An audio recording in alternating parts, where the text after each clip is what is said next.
Okay, so that was a lot. Any questions so far? I think this has been the best foray into Marx I've ever experienced. So. Okay. What about you, Pan Pan? No. Okay, perfect. Well, then we can move on to Das Kapital Volume 2.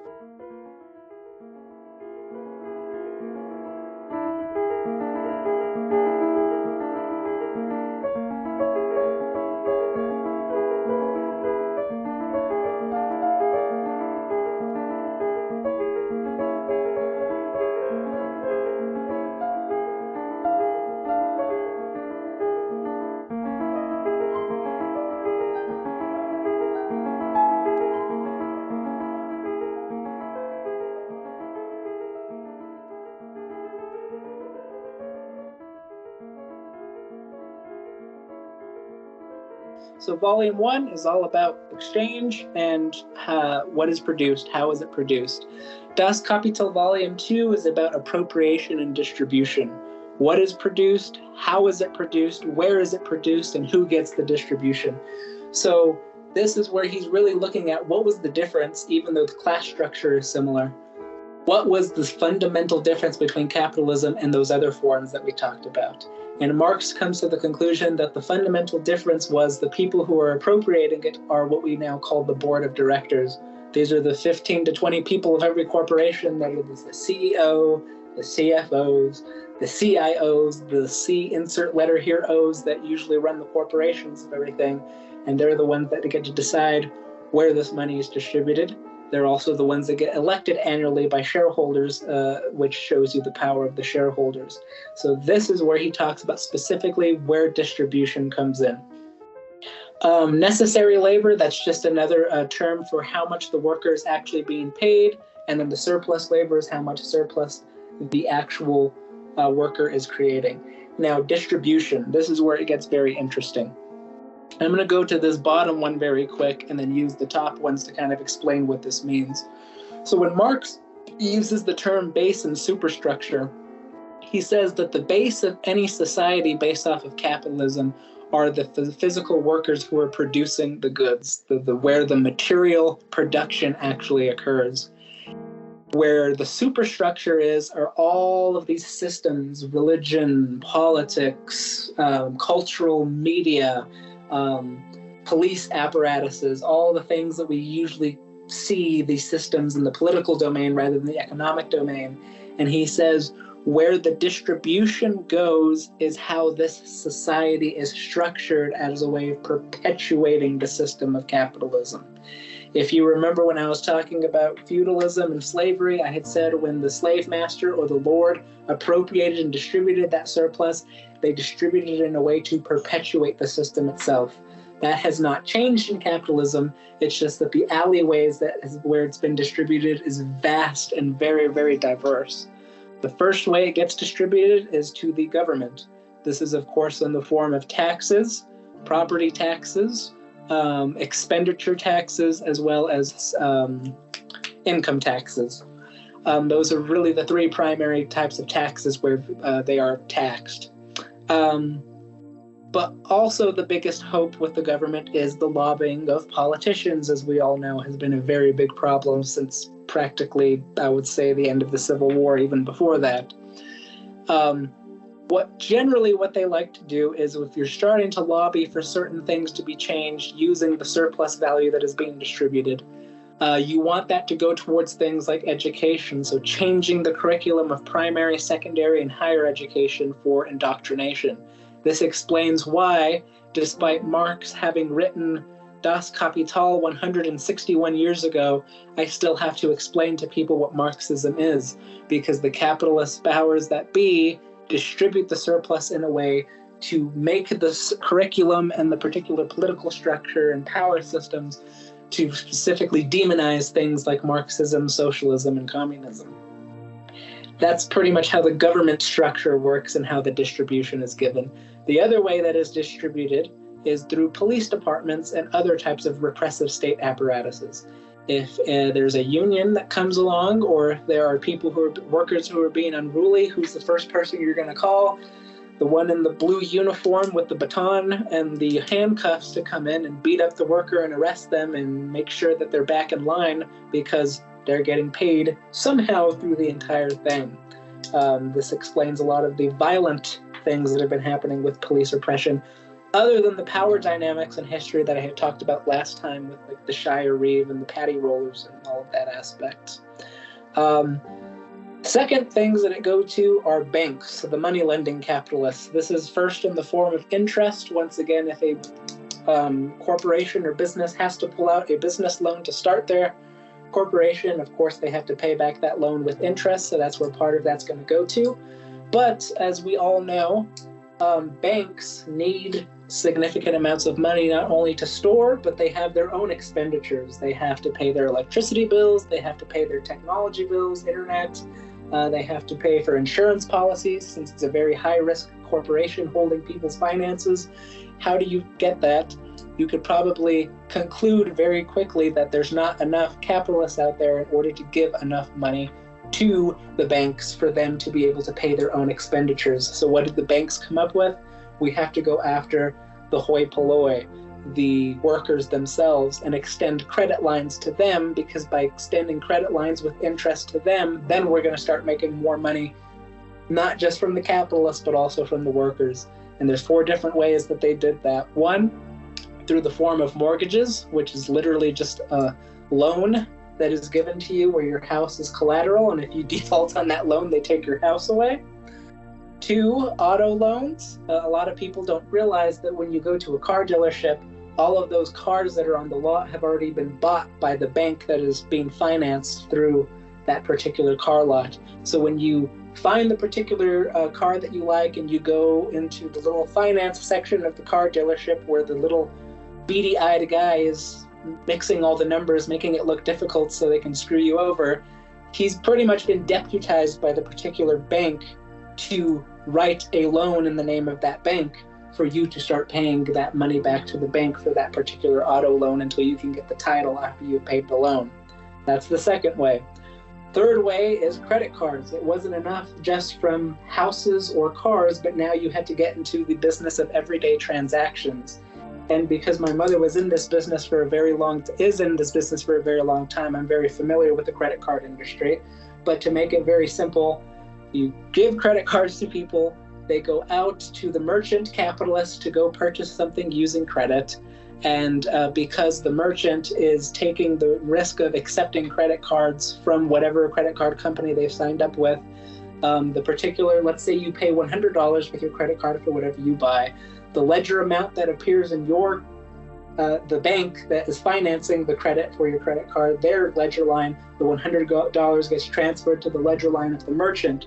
However, the merchant has to pay particular fees to accept credit cards. Sometimes that's 1, 2, 3, sometimes up to 4 to 5% if it's corporate cards with basis points and other things. That's jargon of the credit card industry.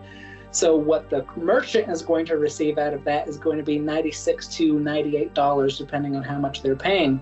But the person who's using the credit card still has to pay the $100 back, despite how much the merchant gets. The question then becomes, where are those $3 to $4 of every transaction going to? Well, they're going to the banks and they're going to the credit card companies because they're the ones that are reaping in all of those profits. So that's pretty much very basically how the credit cards have worked for banks and credit card companies. That's the third way. And then, of course, the fourth way is student debt, which is a very big topic right now with the Supreme Court. I always tell people who are critics of welfare that when you really look at what welfare is, it is a government subsidy that is given for the benefit of people who need it. There's a lot of things that have been subsidized by the government that we don't necessarily call welfare, and student debt has been one of the student loans is one of the biggest ones. We really don't stop to think about how student loans are really given. You don't have to have a PhD, a master's, or a bachelor's in finance to understand this. Any smart banker would never in their right mind extend a loan to a student who probably has not developed credit and probably does not have financial security to the extent to be able to pay back a loan with interest. So what does a banker do in that situation when they're having to extend to such a precarious debtor? One, either raise the interest rates in order to secure them more, or two, have the loan subsidized by the government because they need to get their money back if they know that it's such a high security risk for a young student with no credit and no job security to not probably default on their loan. And that's the fourth way that banks have gotten to be able to accumulate the debt. So it's this huge matrix of money just in currency and capital flowing everywhere. The other way that the money lending capitalists help the industrial and merchant capitalists is when the capitalist distributes some of that to the banks, they'll tell the bank, well, I trust you with this amount of money, but because I trust you with this amount of money, I want you to make more money with the money that I give you. So figure that out. And these banks are like, okay, I'll do this for you. But if we remember, banks have a lot of regulation from the federal government because of the things that happened with the Great Depression and the stock market crash of 1929. So an industry started being created around the 60s and 70s that was a privatized industry out of the banking system of asset management corporations or hedge funds that literally took the surplus of capitalists and created more money through various investment mechanisms. Literally what hedge funds are. Mutual funds, on the other hand, is kind of the same thing, but for the poor worker who has been indoctrinated to think that they can't understand anything about finance. And you usually see this with things like pensions, 401ks, Roth IRAs, and things of that nature. Usually when you start investing however much percentage of your retirement into a pension, the mechanisms that be in the corporation start to invest for you. Those are usually called mutual funds and supposed to make you feel as if you're investing and making more money. But really, when you research the history of mutual funds, it's really just a bunch of very sleazy bankers and financiers who are using the money for their own benefit. So once again, hedge funds for the rich, mutual funds generally for the workers. Derivatives. This is very fascinating. These are assets that are created based off of other types of assets, so money being based off of another asset. This usually comes in what's called asset-backed assets and credit default swaps, which are insurance policies on those assets. When I get to the end of the lecture, I'll talk more about those and what that meant. So that's the money lending. So we got the government and the banks. The third people that they distribute to is management. You remember the productive and unproductive workers? These are the unproductive workers, the ones that regulate the workers, make sure that they're doing what they need to do, make sure they're not cutting time, pretty much making sure that the system perpetuates itself, and then they get higher amounts of the surplus that is being produced by generally the people who do not like the managers, which are the employees themselves, which is a kind of sick, twisted type of irony of that whole situation. Security, if you live in a very precarious city there's a lot of robberies or crime happening, you probably want security so they're not breaking into your store and stealing stuff. So there's another part of where the surplus gets distributed to.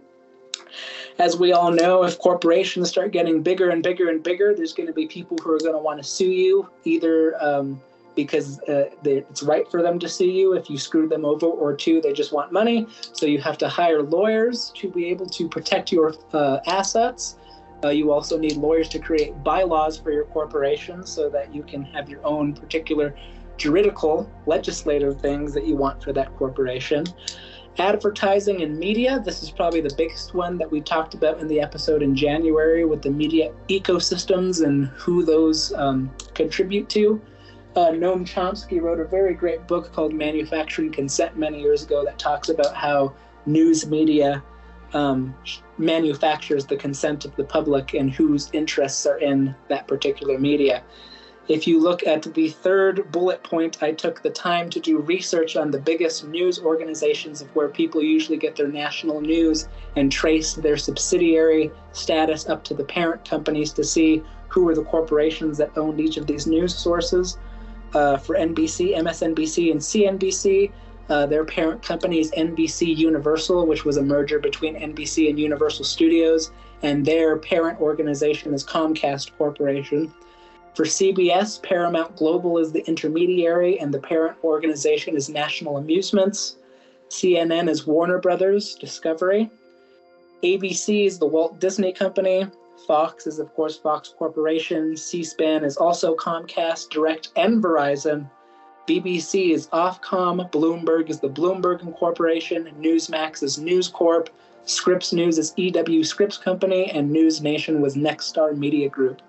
So realize that every time you watch people like George Stephanopoulos and Robin Roberts, or David Muir, or Lester Holtz and Al Roker, that these people are literally employees of massive, large conglomerations that are being paid by either shareholders or the surplus that's being made by the production facilities and the industrial capitalists that manufacture particular stories and the consent that is happening within the particular society that we are living in, which has been very problematic with the modern day political aspects that we've been talking about.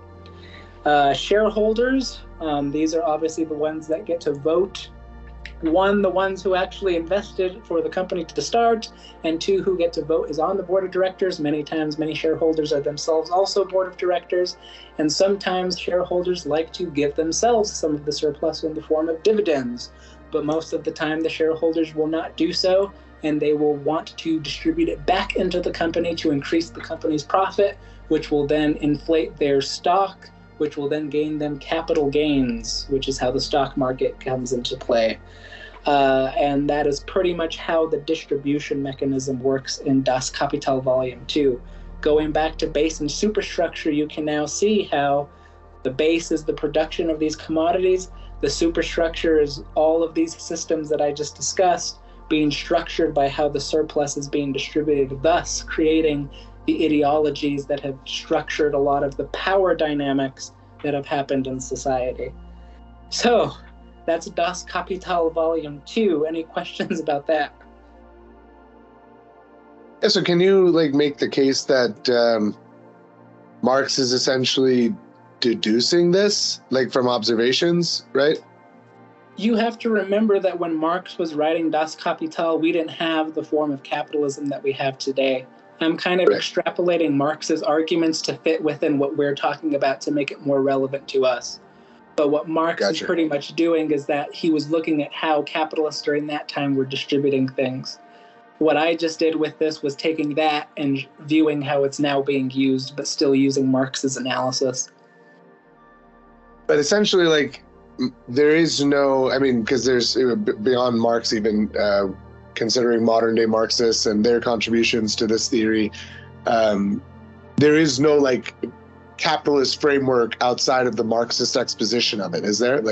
It's more of just a amalgamation of a bunch of different policies and institutions, right, that kind of just operate in a specific way. Correct, but his critique, of course, is about capitalism. He's saying these institutions that have been put in place have only been put into place because they're being financed or invested in by the surplus that has been produced and appropriated from the production, the employees, the proletariat. Yeah, that's very interesting. I find it fascinating that there's no foundation for capitalism, no academic foundation for capitalism outside of what's been exposed, right? There's nobody, there is, right? I guess you could say Friedman and a couple other economists, I'm sure, going all the way back to Adam Smith and stuff, right? Those are all contributors to our modern understanding of ownership and property and stuff like that, right? But is there so Das Kapital breaks down, and you can extrapolate to the modern day exactly how capital moves and also governs society, right? Pretty much. Surplus economics. Yes, because when you see the term neo-Marxism, those are pretty much people who are taking Marxist theories and using it to analyze pretty much what I just did now, the things that Marx wasn't alive to see. But particularly neo-Marxists like to see how culture and politics is shaped by this surplus. That's literally all that neo-Marxism is. Okay, gotcha. Yep. Yeah. And, one of the things about economics that I always tell people is economy, the field of economics has always been, to me, overly complicated, much like how I've always seen philosophy also as being overly complicated. They mathematize economics to such an extent to make it almost seem like it's like quantum mechanics. And when you really have somebody explain these ideas of economics to you, it's really not that difficult to understand economics at its fundamental level. I mean, to give you an example, there's a famous economist by the name of Kenneth Arrow. He's already passed away, but he got the Nobel Prize in economics back in, I believe, the late 80s or early 90s. And he had this theorem called the impossibility theorem of economics. And when you look at the paper that he wrote, it literally looks like a quantum mechanics like article that was written with all the equations and algebraic equations, calculus, trigonometry, all the different things. It's just overly complicated, but what Kenneth Arrow's impossibility theorem is, without the mathematics, it's impossible to create a concept of what we now call the common good or the common interest among a group of people, given that everybody in a particular polity is going to have such drastic desires of what they want. Hence, to be able to extrapolate a common good amongst a group of people is practically impossible. And that's pretty much what that theory is. So just one example of how mathematization of economics has drastically made people really not want to learn about it. And it's very faulty because within a particular discipline that affects everybody on a day-to-day basis, in order for a democracy to function better, I think people need to have higher literacies of economics. And once again, I think going back to this distribution to the primary, secondary, and higher education, I think that has a lot to do with how they wanted economics to be perceived by the community. Yeah, I definitely can see. I mean, you can sense it when you actually travel to like a predominantly socialist country and the vastly different epistemology at play there than, in a capitalist framework. Yeah, absolutely. So the last one, and this is kind of going to be where I go from explanation to solution, because if you remember, I had said, I think we want to start going towards more solutions in these future episodes, and here's my first walking into that whole aspect. Das Kapital Volume 3 talks about, okay, well, I've explained how production works and exchange, I've explained how it gets distributed, well, what do we do with this? And he pretty much comes up with the theory of syndicalism, which is a very fascinating concept. But before I get to that, I kind of want to demystify some of these myths that we have of concepts like communism and socialism, particularly amongst this dichotomy between what I call state capitalism and private capitalism. Generally, when a lot of people are asked, what do you mean by socialism, since that's such a loaded term, and because Marxism is expanded at such a high rate and so fast amongst other countries compared to other types of disciplines, it means so many different things to different groups of people. There's generally been three different ways of thinking of how socialism has been. One, when the markets fell and the economy fails, then the government comes in, the state comes in, and uses Keynesian type of economics to try to stimulate the economy back up. That's one person's definition of socialism. Another definition of socialism that I've heard was the government, the state, taking over the entire means of production. And so that the industry is now controlled by the state, and then they control the market or do central planning and the production and distribution. And that's kind of been also viewed as socialism. Interestingly enough, in the history of actual socialism and communism, socialists that went that way were deemed as communists rather than socialists when the state took over private industry. And then the third way that I've heard socialism being defined is when the workers themselves become the appropriators and distributors of the surplus. And that is what Marx called actual socialism. So briefly, just to kind of talk about three different countries and how this works between state capitalism and private capitalism. In America, we had private capitalism roughly till about 1929, when we know, of course, the stock market crash happened. Too many people were speculating in businesses that they didn't really understand were probably not going to make it. And when they finally understood that it were going to make it, everybody pulled out their stocks at the same time, and it crashed, and the Great Depression hit.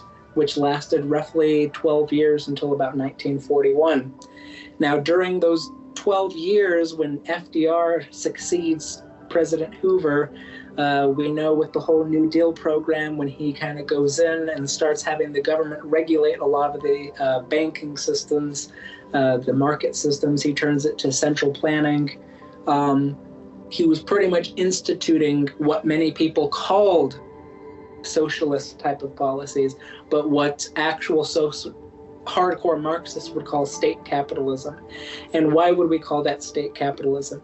If you've been following the logic here about this class structure being who produces the goods, who appropriates the goods, and who distributes the goods, while the government did get involved at a very, very high rate during Roosevelt's administration, that fundamental microeconomic structure of the workplace never changed.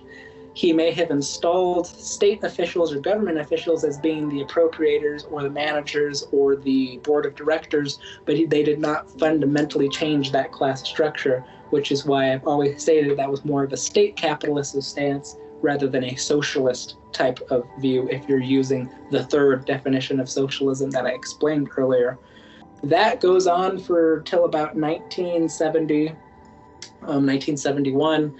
And to explain central planning to people, for those of you who may be listening and may not know what that is, this is pretty much where you take away the market mechanism of how markets are these exchange mechanisms that happen, and the government controls who gets what and how is that allocated. One of the examples that Roosevelt did during the New Deal program was he did what was called the rationing system, where families would have to go to the federal government and they would have to sign a slip stipulating certain demographic information, such as how many kids do you have, what's your income like, et cetera, et cetera, et cetera. And based off of these various demographic flags that were signed, they would give these what were called rationing tickets to families based off of what their needs were. And when the families would go to the stores and they needed to buy, say, bananas and oranges, there was a certain amount of rationing tickets that they would have to go with the amount of money given for that, so that the particular amount of people who needed the things in the market more so than others got those necessities that they needed more so than the people who just had more money. Because the biggest critique of markets within the socialist practices has been markets only work for those who have the means to be able to purchase the things on the markets. And so central planning was kind of Roosevelt's way of fixing that whole aspect. But when the 70s hit, we had higher levels of computerization. There was a lot of immigration that began coming in. Women started going into the workplace, which I'm going to explain a little bit more in a little bit. And we had what was called the stagnation of real wages that occurred.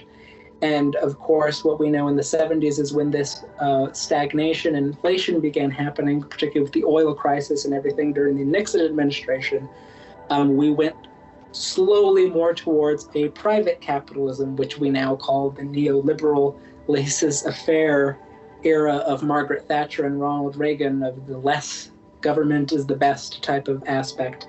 Hence, going back to my liberalism versus conservatism topic, when I described liberalism and conservatism as being a circle, remember, we don't call it neoconservatism, we call it neoliberalism for a very specific reason, and that's the whole reason why we call it that.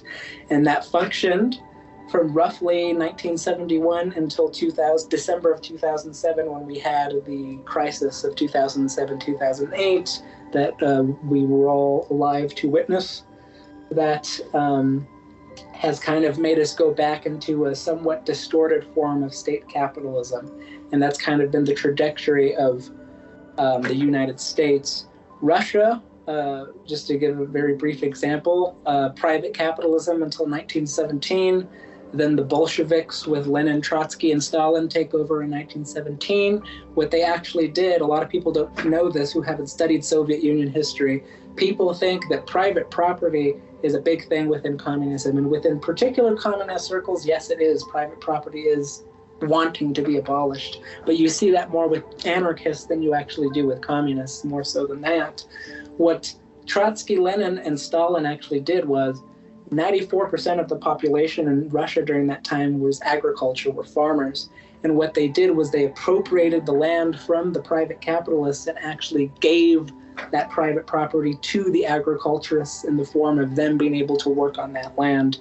And then, of course, took over the private industry as state capitalists, because once again, I don't call it socialism because those microeconomic class structure within the workplace similarly did not change. There were still state officials who were the ones that were appropriating and distributing the production that was being made by the workers.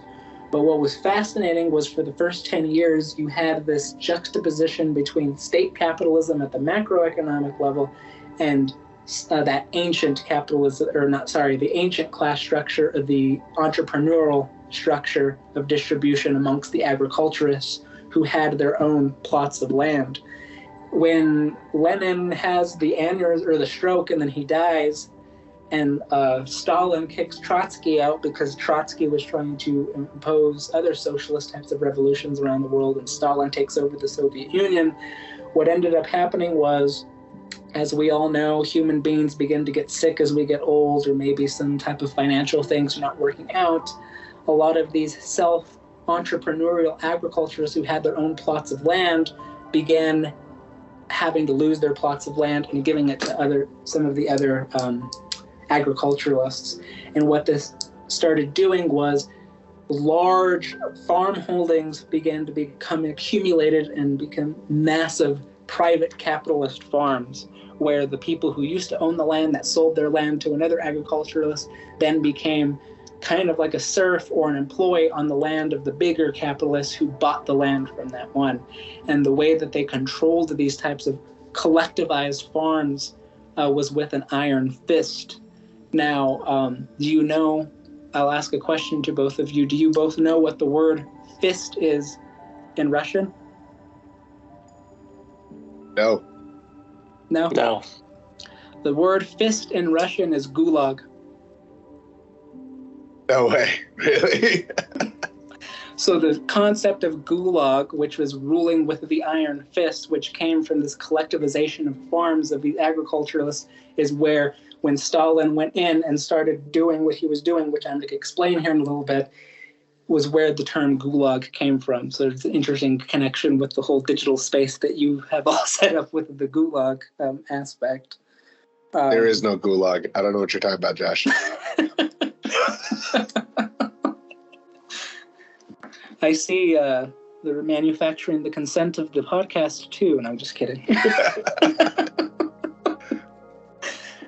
So anyway, what happens is these collectivized owners of these farms start looking at the state capitalists and saying, you know what, you guys are making way more money than us. We're the ones that are providing the food to feed your workers who are actually producing things. We want these benefits. We want this. And Stalin, if you don't do what we want, then guess what? We're going to stop working and all of your workers are going to starve to death and the whole system's going to collapse. So what you going to do about it, Stalin? And Stalin was all like, this is what I'm going to do about it. And he sent the military in and forced all of these people into collectivized farms, which was this massive farm of all the farms that were collected into one that shared these the resources, that the surplus that was being created.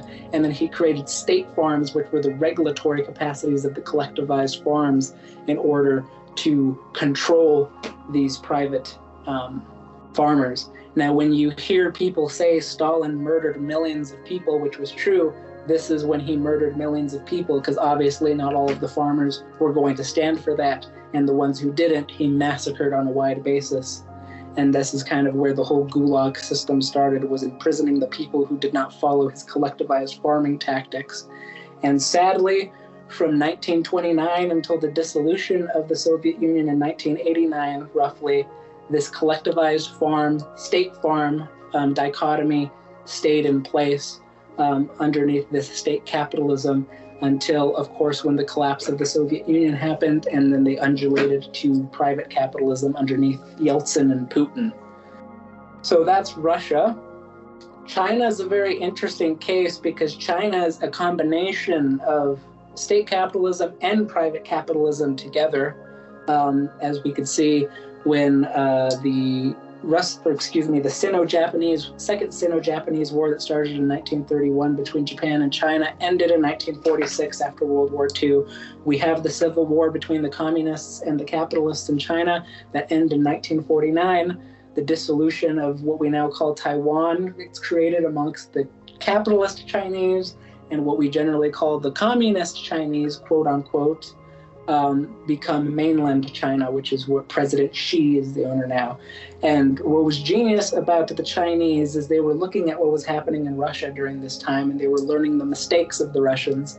And they, instead of incorporating a fully state capitalist system, Mao pretty much came up with the conclusion that we cannot have just state capitalism. We need to have private capitalism at the same time. And Mao fixes this by saying, hey, Western countries, particularly the United States and the European countries, we're going to offer our laborers at a much cheaper value than the laborers that you can get in your own countries. So bring your industrial factories over here, and we're going to regulate them through a state capitalist manifold, but you're going to have your production facilities regulating as a private capitalist manifold, which was how China became easily one of the dominant economic superpowers in the world through this combination of state and private capitalism.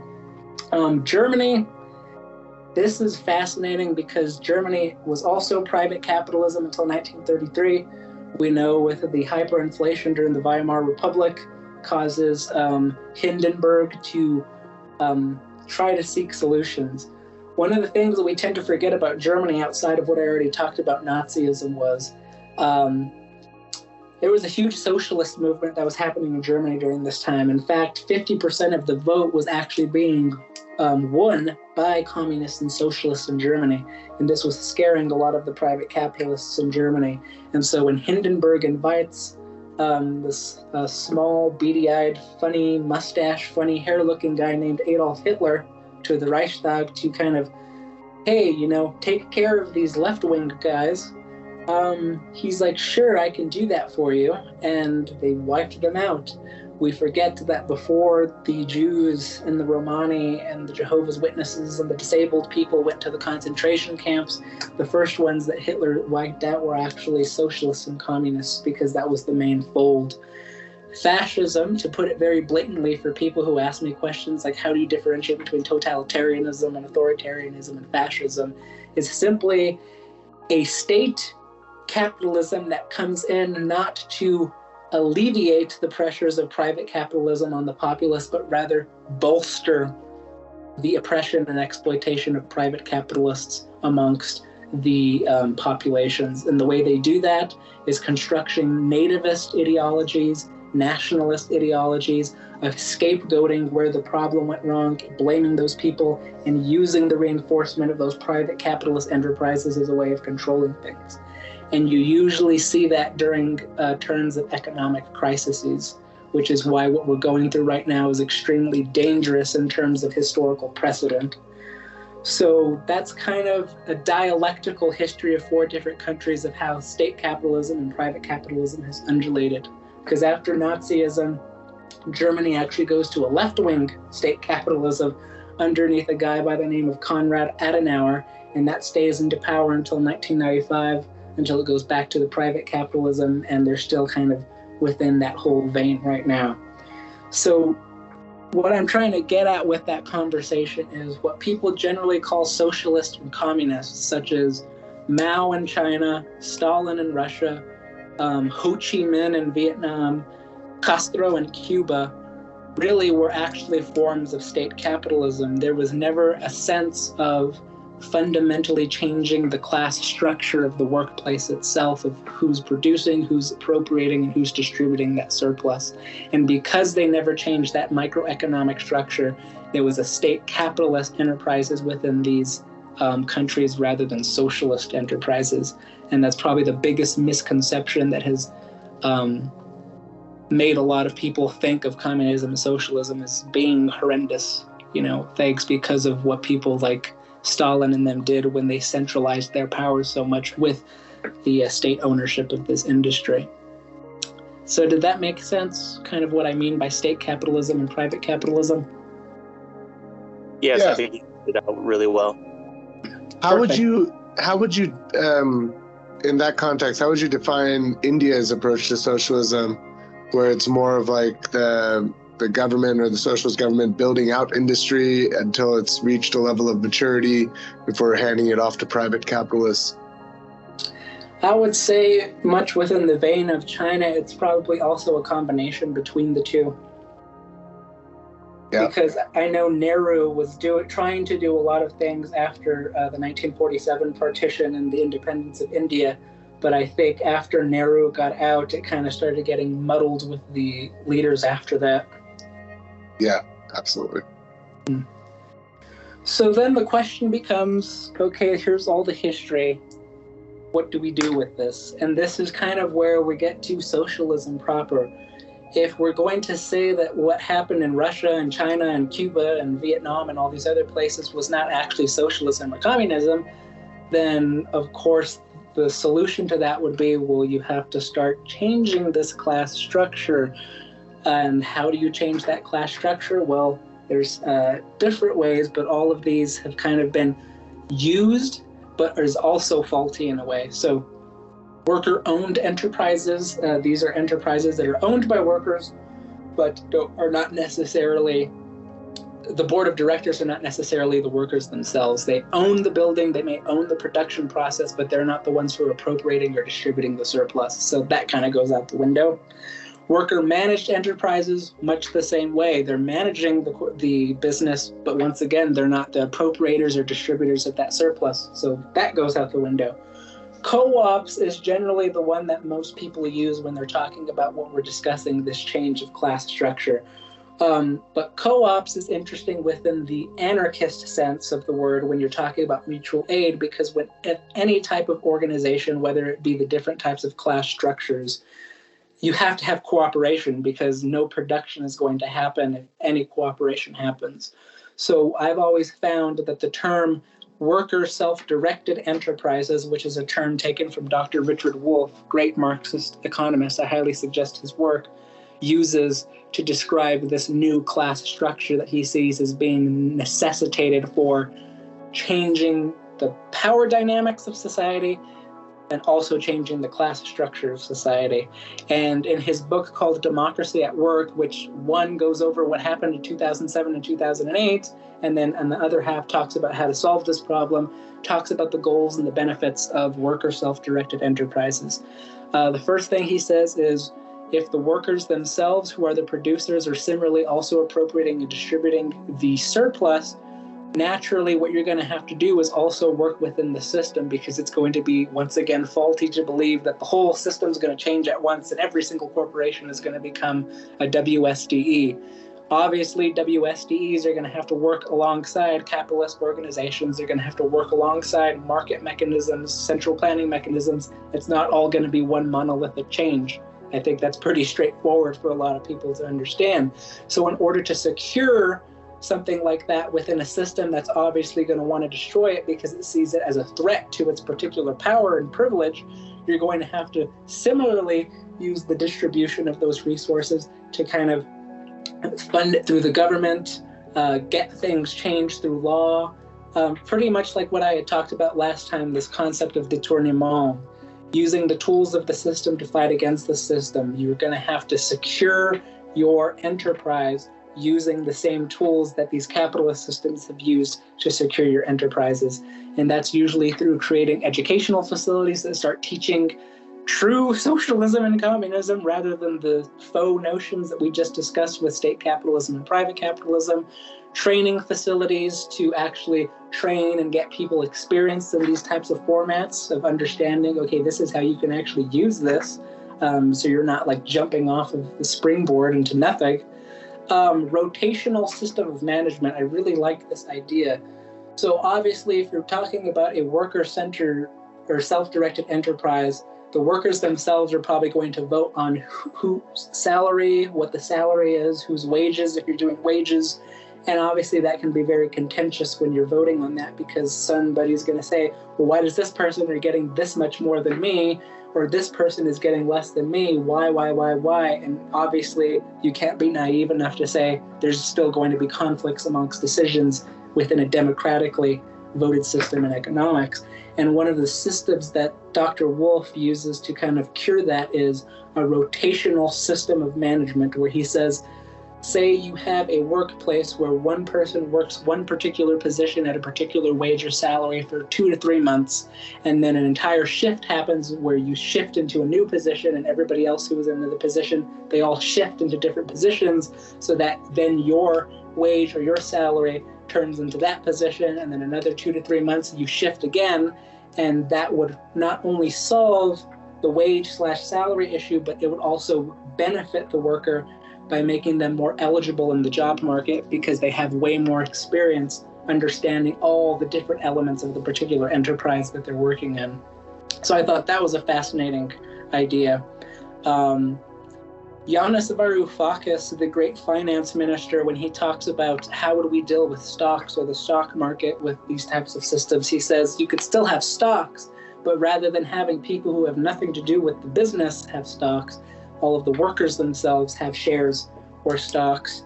And he says one of the ways that we could start to distribute bonuses and incomes is having 3 different types of accounts. One, a legacy account, which would be tantamount to what would be a pension. It would be an account where you would have accumulated amounts of money that you could not access until you turned the age of 65.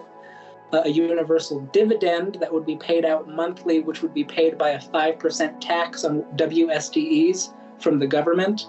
And then the accumulation account, which would be where you take all of your wages or your salary payments that you get from your work to put into that account. And those would be the 3 different types of accounts. That was kind of his way of using this WSD type of mindset. Obviously, with any economic system, no matter how democratic it's going to be, there's always going to be downturns. There's always going to be certain things that are happening, potentials of job loss.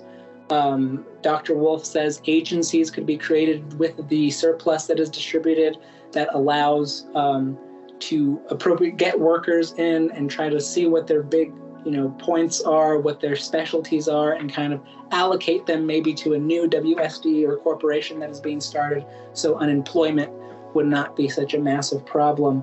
Pretty much using the distribution mechanism of this class structure for better benefits rather than the benefits of what capitalists have been using them up to this point.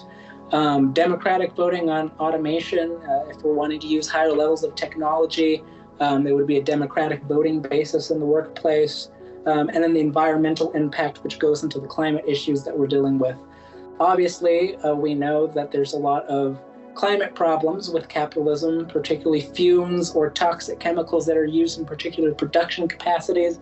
And obviously the capitalists don't care, because most capitalists do not even live within the vicinity of the places that they own, the industrial workplaces.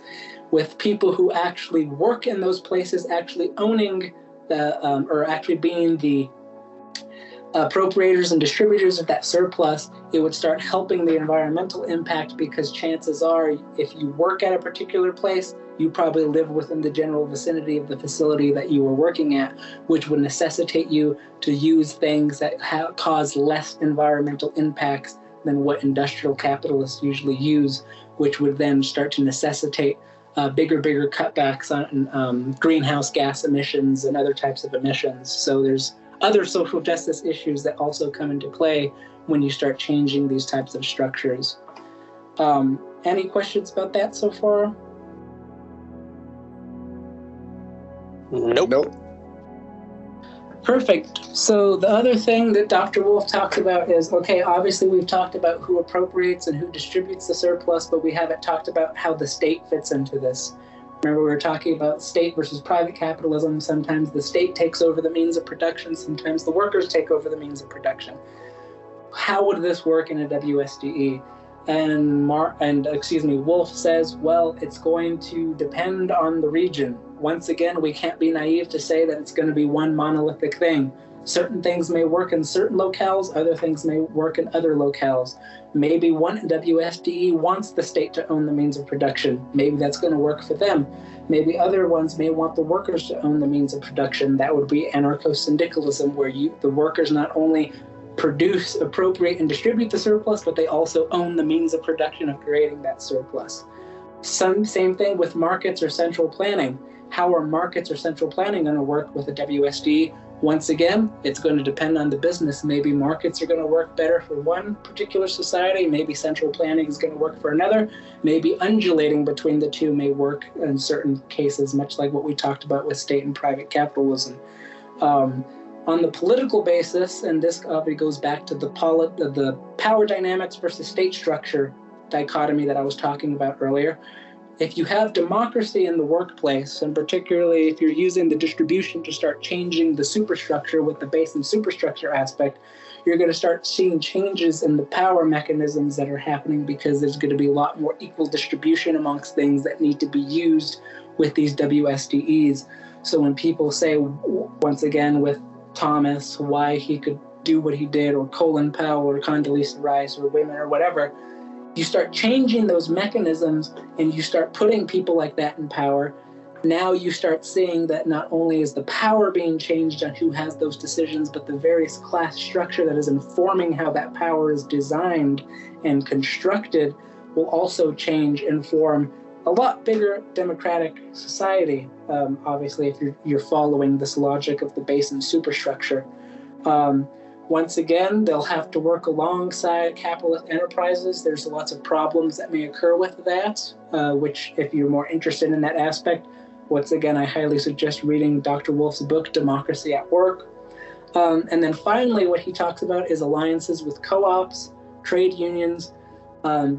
With that, he says you want to start aligning yourself with other similarly organized organizations to start getting the word out, start getting this kind of class structure dynamic getting out.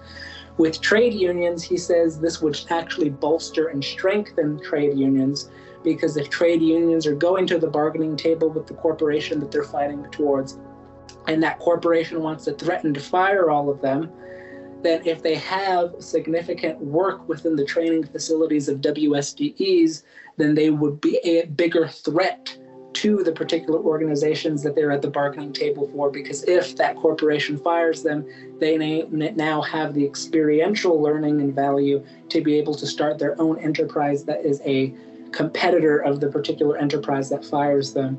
And so this way of viewing how you could start structuring class structure and power dynamics in a way to benefit the workers rather than the select 1% to 2%. Production of organic intellectuals. These would be people who want to take the time out of their day, who may be professors, teachers in primary or secondary school, who would take the risk of actually starting to teach these things, kind of like what I'm somewhat doing right now and what I've been trying to do in many aspects with my whole class. Krishna, you met my friend Matias Rodriguez the other day. He's another example who's been doing that with 4th and 5th graders.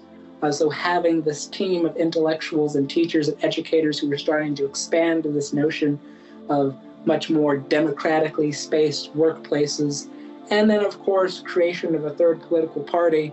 If you've been following my logic with liberalism and conservatism, Democrat versus Republican, we all know at the end of the day, particularly when it comes to capitalism, they're all the same monster. They're all getting money from someplace. Their political machinations may be different in terms of power dynamics, but when it comes to class dynamics, they're relatively similar.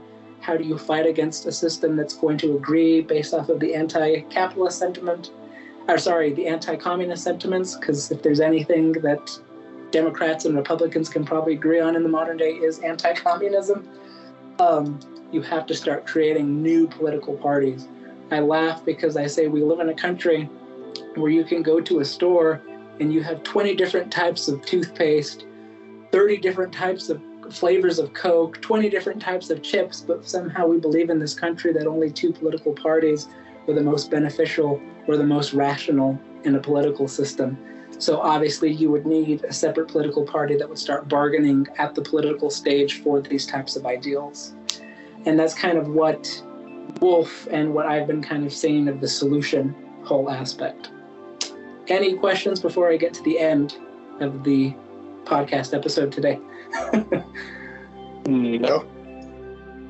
Okay, so the question now becomes, and I think Pan, you're going to get very interested in this because psychology kind of comes into this whole aspect and how economics can savagely bolster psychological problems, is What happened in 2007 and 2008? This is another question that I get from a lot of people who don't ask me about the Great Depression. And it's very, very simple. There's a lot of mechanisms that are complex that I'm not going to get into, but the overarching meta-narrative of the thing is very simple to grasp.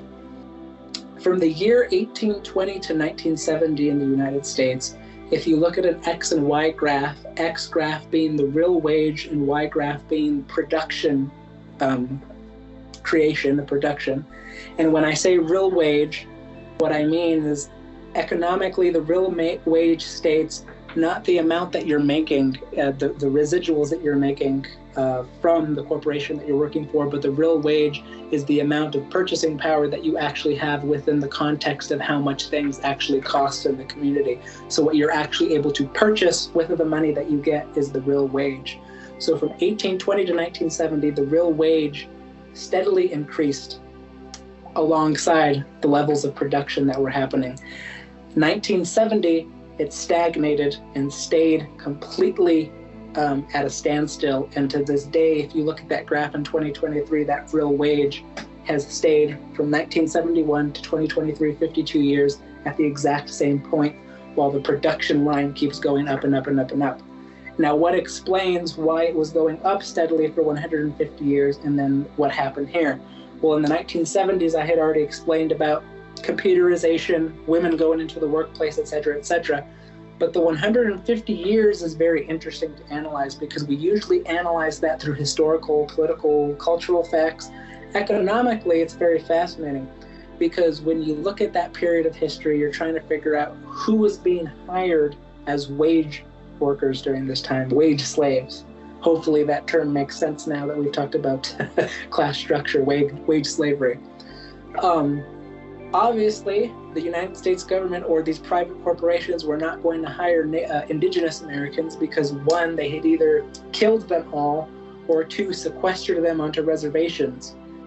Second, they were not going to hire African Americans because particularly from the 1820s to the 1860s and then from then on even, most of them were either in chattel slavery or in the sharecropping or convict leasing system, so they were not considered wage earners for a large majority. So then the question becomes, who are the wage earners? These would have to be the European immigrants that were coming from Europe, as well as the white populations that had already been here for a significant amount of time, the poor white populations. There was not a lot of that population at that time, meaning that if you didn't have enough workers working for you and you had a massive frontier that had not been colonized yet, because we're talking about early 1820s to about the late 1800s, you always had the chance that these workers were going to say, screw you, we're just going to go and do our own self-entrepreneurial thing and move out to the frontier. And so you had this tit-for-tat kind of structure, dialectic happening between capitalists and the poor white/European immigrant that were coming in. And this is why you started seeing aspects like trade unions develop, because they knew they had the power to be able to bargain with these capitalists due to the lack of massive labor, the lack of the amount of workers. Now, as you start seeing more and more and more immigrants coming into the United States, you start seeing political changes where slavery is not around anymore. African Americans are going to the workplace, Indigenous Americans are going to the workplace, Latinos, Asian Americans, Jewish people, Arab Americans, etc. All these individuals are going into the workplace.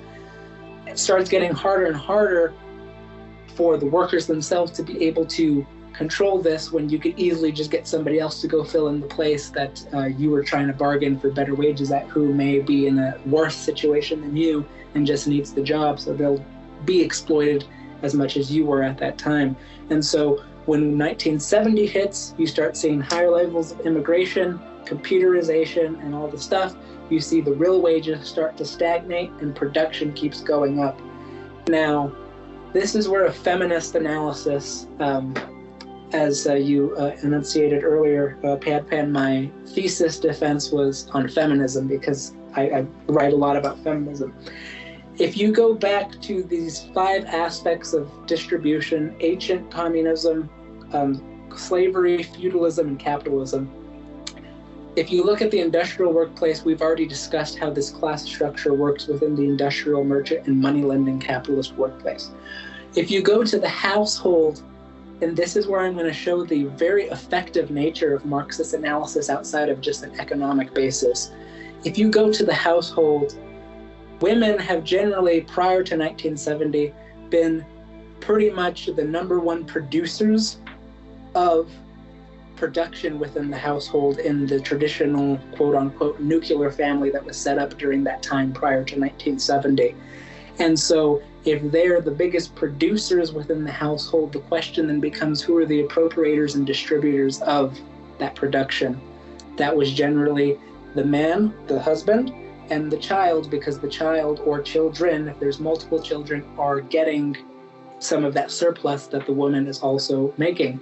But you also have to realize the woman is also making some surplus for herself, because if she doesn't feed herself, if she doesn't take care of herself, there's not going to be any production. There's only one particular distribution mechanism out of those 5 where the worker still gets some of the surplus back, and that was feudalism. Now, what's fascinating, and you heard me say this when you were at my party the other day, Krishna, was the wedding vows within a marriage actually come from the feudal system. When a serf would have to work on a particular fiefdom for a lord, they would get down on their knees and swear their allegiance to the Lord, much like within the particular vows that are talked about in marriage. And so what you had in America for a very, very, very long time was, within the industrial and merchant and money lending world, a capitalist class structure mode of production, and then in the household, a feudalist mode class structure of production.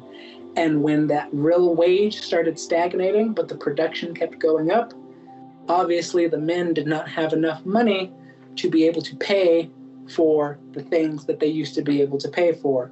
We understand that a carpenter used to be able to feed a family of 4 or 5 kids in the 1940s and 50s, whereas a carpenter now would not even be able to survive with how the economy has gotten now because of that real wage stagnation. So women had to start going out into the workplace.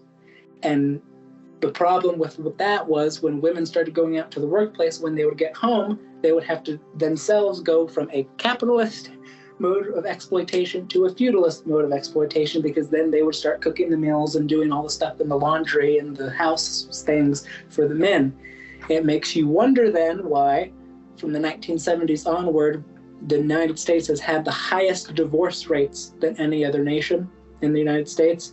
We had the highest level of consumption of pornography during that time. We all know, these famous porn stars like John Holmes and them became superstars during the 70s because pornography was being consumed at a much higher rate. And the feminist theories, people like Andrea Dworkin have always theorized, because of the economic privilege that was ascribed to masculinity at that time being quote-unquote emasculated, the men started feeling emasculated because their wages were going down, that they felt their only way of achieving that fantasy of female domination was through the viewing and consumption of pornography. And you start seeing how this starts creating massive psychological damage within the community. I don't have the time right now to get into the masculinity stratification between hegemonic masculinity and subordinate masculinity and complicit masculinity. That'll be for another time. But you can understand how these ideas of masculinity that were indoctrinated into the male community, when they felt threatened, when they felt emasculated because of this, and women divorcing them, you started seeing higher levels of psychological depression, higher levels of psychotropic drug use because of the amount of pressure, particularly amongst women, who had to endure the amount of exploitation that they were facing. And generally, that's when you start seeing higher and higher levels of these shootings that we've been dealing with for the past 20 to 30 some years, particularly amongst young men. And so this whole feminist analysis of this feudal household with this industrial capitalist household really comes into play with how the wage and the production line really created this psychological depression here in the United States. Now, what this has to do with the crash of 2007 and 2008 is the gap that started forming between the amount of money or the production that was being made and the stagnation steadily increased and increased and increased and increased, so that the capitalists kept making more and more and more and more and more money, but the workers were not making any more money. Their their situation kept getting worse and worse and worse. Now kids have to go out 14, 15 years old to start working to make ends meet, and et cetera, et cetera. You start getting things. So that's the microeconomic analysis. That's the proletarian version of leading up to 2007, 2008. On the bourgeoisie side of the aspect, they were getting tons of surplus because remember, they're continually exploiting. The real wage is stagnated. They're getting more production. They start really delving into various mechanisms that start getting set up for them, such as the hedge funds that I mentioned earlier, IPOs, indirect personal offers, where these companies that may be on the market for some place, but now they feel like they're going to start making it, so they want shareholders to start investing in them, so they start doing it. They get shares, asset management firms. You've got things like asset-backed securities, which are derivatives. So for those of you, I don't know if you both are familiar with this, but if anybody who isn't familiar with this, a lot of people don't understand. One of the things that the capitalists did from the 70s up to 2007 was they took those four levels of debt that I described with the bank: mortgages, car loans, credit card debt, and then, of course, student debt, and they packaged them into these little assets that were called asset-backed securities. And these corporations bought the accumulated debt of people as security mechanisms and speculated on the debt that people had, while also appropriating the debt that was being paid with interest from those individuals. Not only that, but they understood that this was very dangerous because they knew that the real wage was stagnating. There was not a promise of people being able to pay back their debts. So they created what was called credit default swaps, which were insurance policies that were pulled out on these asset-backed securities, so that if the person defaulted on their debt, that insurance policy would come in and pay them back what they may have lost if they didn't have that insurance policy. Not only that, but then they started speculating on insurance policies as well. And it just kept accumulating all of these disingenuous business practices on both fronts until the entire thing just fell apart in 2007. And of course, as if you were following the private capitalism versus state capitalism thing earlier, when Obama gets into presidency, he has to come in with state capitalism to try to control what was going on. Fiscal policy versus monetary policy. Most politicians want to start with monetary policy. They don't like to go to fiscal policy. Monetary policy is usually regulated by the Federal Reserve. So monetary policy could be very easily understood by the equation money times velocity equals price times transaction. What the Federal Reserve likes to do before they have to go to such drastic mechanisms like fiscal policy is Keynesian economics. They want to pump the markets and the economy with as much money as they can, with the hope that the velocity of the money, which is simply just how money is being transferred, how it's being exchanged between people, increases so that the prices are able to stagnate and the transactions go up, which then brings the economy back. The potential danger with that is, particularly with what happened in 2007 to 2008, when the banks kept giving more and more loans to subprime loaners, people who literally couldn't afford to pay back the loans and the debt, and they defaulted on their debt.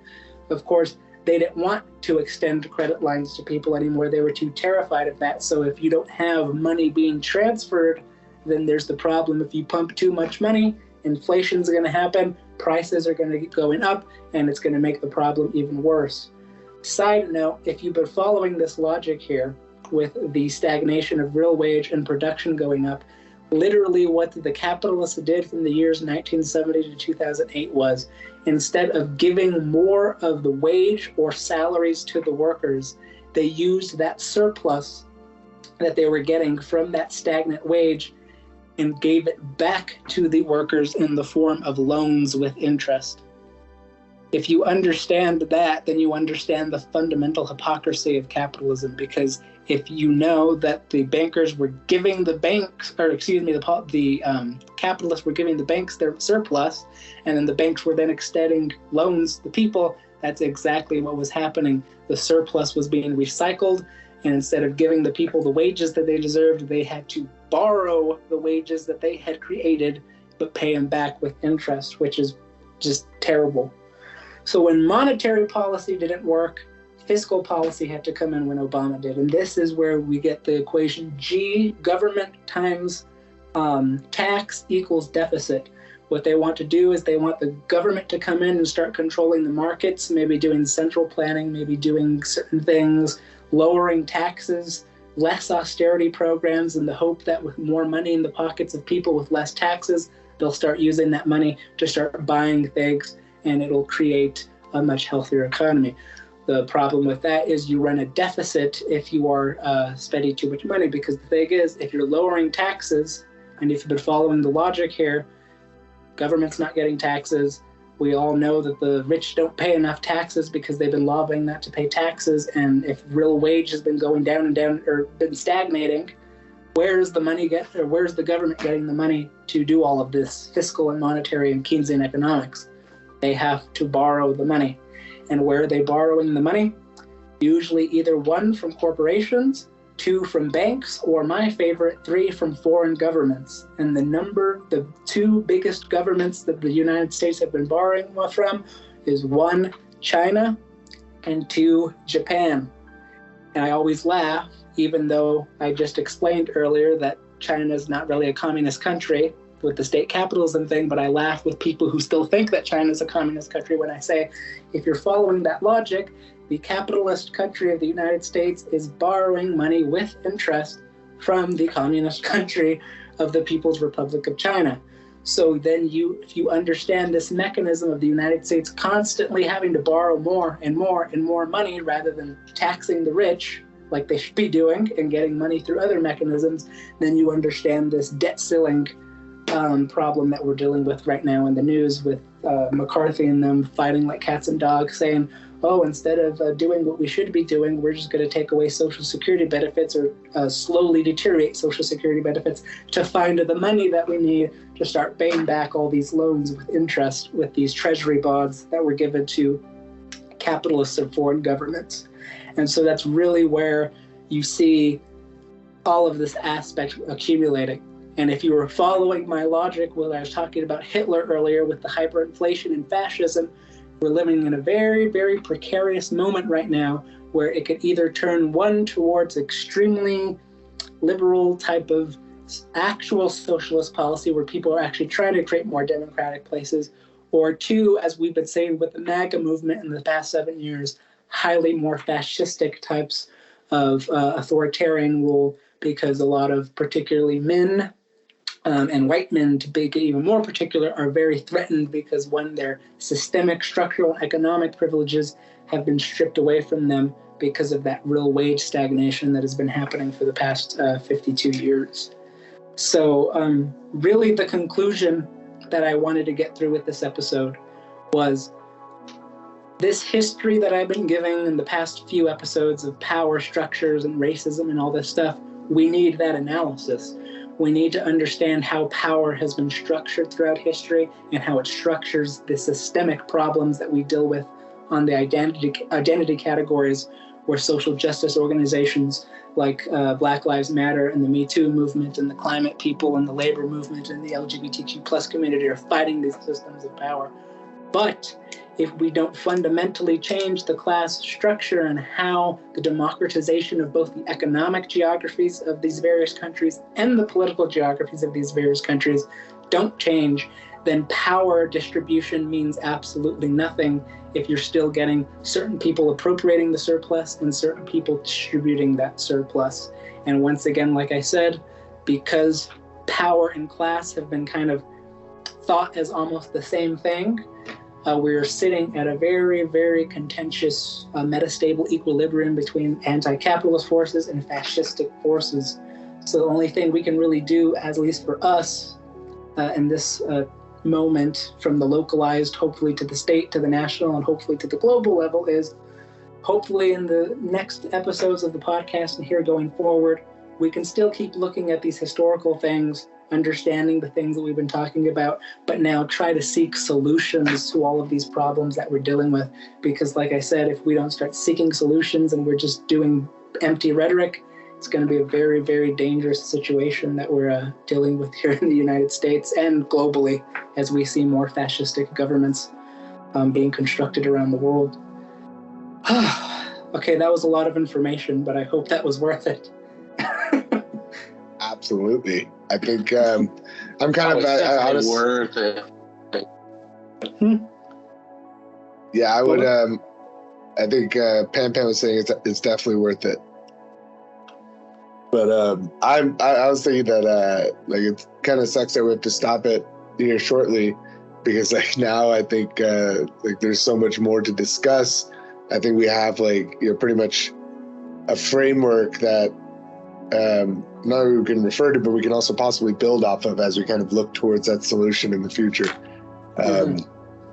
But I do have like some qualms with Marx as well. Like, I was like, it brought Kieślowski to mind, Krzysztof Kieślowski and the Red, White, Blue trilogy. Like, in order for Marx to kind of like critique capitalism, he connects the two at like one point, really, right? Like the definition of the worker, right, versus like the state, or like the bourgeois and the proletariat, right? And like, isn't that like, if you're trying to change class dynamics, isn't utilizing that vernacular of a worker kind of still perpetuating a lot of that class dynamicism? Like it may be like, and then like you can move forward and say like, but we can develop structures around the identity of a worker that still kind of solve a lot of the issues that we've been having with like outright capitalist systems. But isn't the fact that the word worker is being used rather than some other definition for individuals,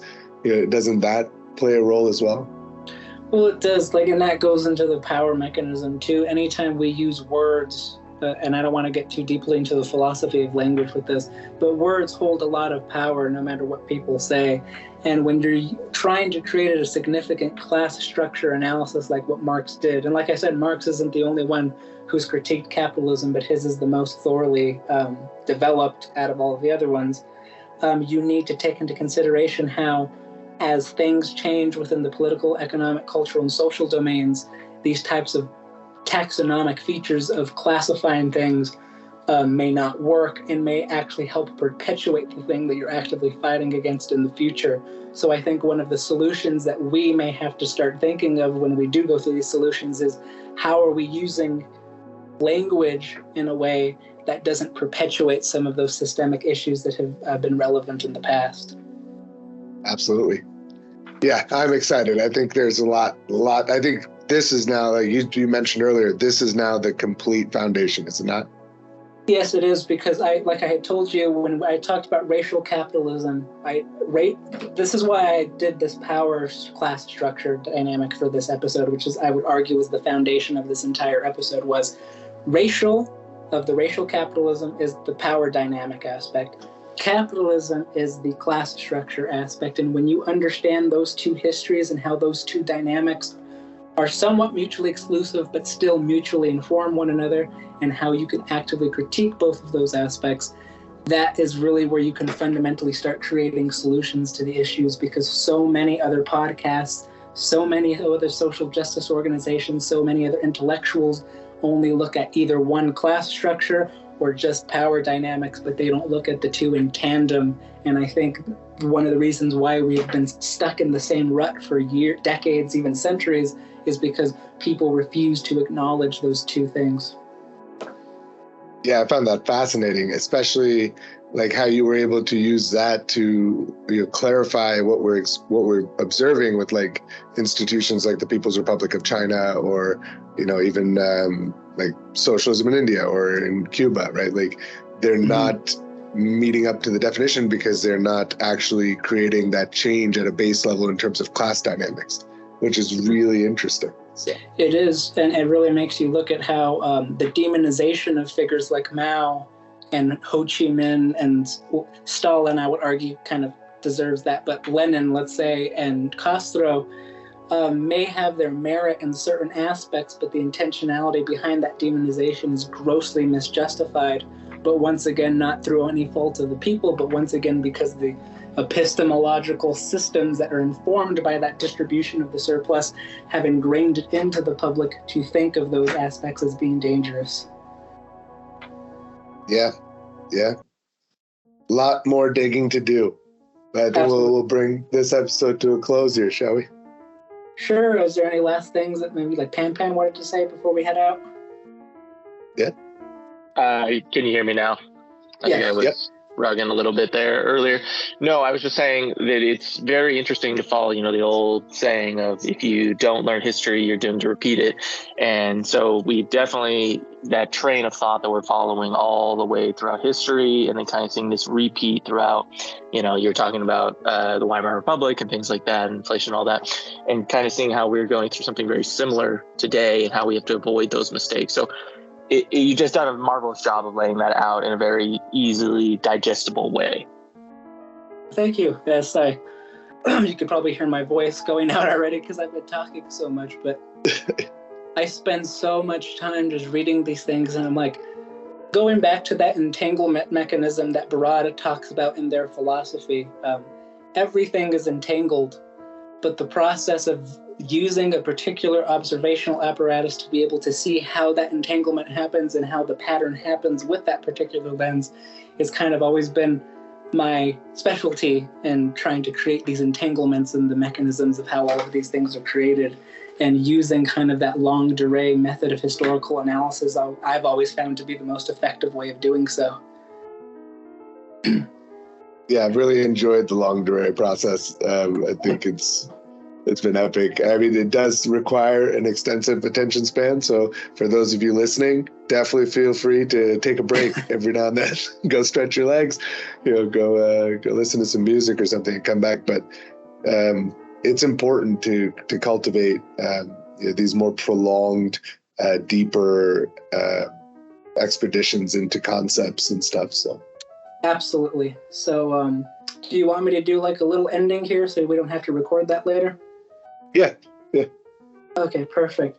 Well, thank you all for this, probably one of the longest episodes we've had, but it definitely deserved that length, on class structure and the differentiations between power dynamics and class structure.